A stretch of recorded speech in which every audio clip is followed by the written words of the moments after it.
When it comes to installing packages on a Mac, I've always used Homebrew because it's popular. And over time, I've added MacUp to back up my configs and Mies for managed versions of languages. But wouldn't it be nice if there was one package manager that could do all those things? Manage tools, system configs, brew-specific packages, and even apps from the Mac App Store. This is where Nix comes in, a functional package manager that takes care of everything you'd ever need to do on your Mac. The only problem is it has a really steep learning curve. But I'm not about to back away from a challenge. So hit subscribe and let's see if I can actually do this.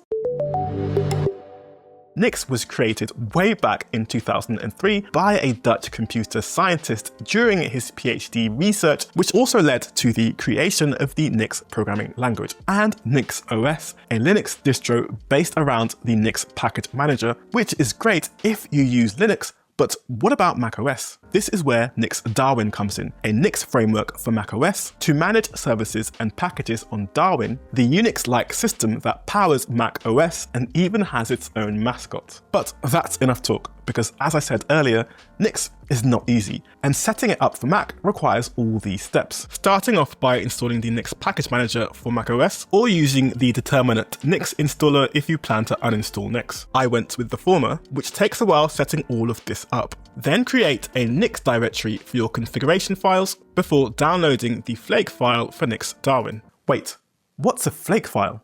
This is where things start to get a bit tricky. A Nix Flake file is a declarative manifest for a project, which is written in the Nix language. It contains inputs for external dependencies and outputs for everything a Flake file provides. You may already have some Flake files on your machine without even having Nix installed. This is an example of a really basic Flake file, and the one we've downloaded for Nix Darwin is a bit more complicated. But we only need to worry about this bit and this bit over here, which is the configuration name and can be changed to anything you want. Ideally, it should match your local hostname. Also, flakes are a stable but experimental feature, so we need to run this flag in order to use them. Now that we have our Flake file, we actually have to install Nix Darwin from it by running this command, which executes the Nix Darwin Flake, builds and activates the Flake, then tells Nix which Flake file to use, which gives you access to the Darwin rebuild command. If you don't see this, you may have to comment out this line or run the following command. Now, whenever we run Darwin rebuild switch, it installs whatever is on the Flake file, and right now we just have Vim. So our Vim is now coming from Nix Darwin. If we update it to NeoVim and Zellige,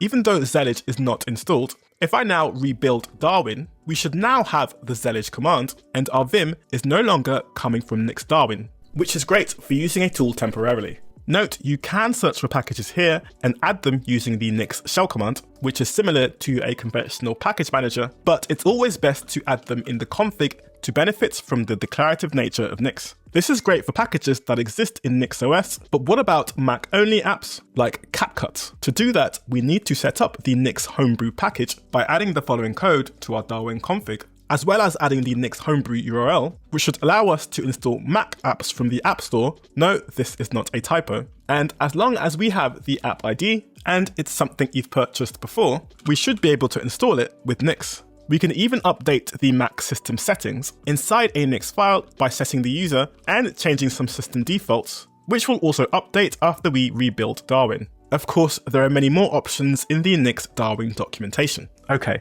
learning curve aside, I'm actually impressed with everything that Nix can do. And it's one thing watching me use it, but I highly encourage you to try it yourself to truly experience the magic. I'm planning to completely replace Brew and MacUp with Nix so that I get to the point where I can reproduce my whole Mac from Nix files. And if you want to follow along, be sure to check out my dot files to see me slowly add more and more to it. But what do you think of Nix? Have you tried it? Do you like it? Let me know in the comments. Again, don't forget to subscribe, and until next time, happy coding.